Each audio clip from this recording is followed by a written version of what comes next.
बच्चों। Good morning ma'am.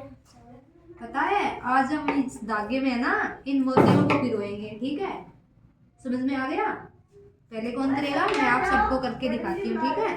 देखो इस तरह से एक एक मोती को उठाना है और इस तरह से पिरोना है, ठीक है?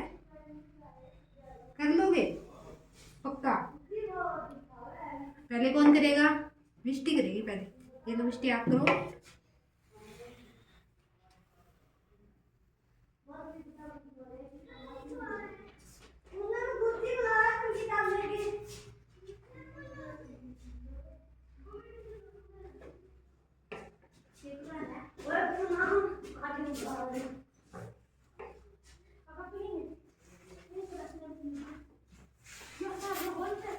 मिष्टी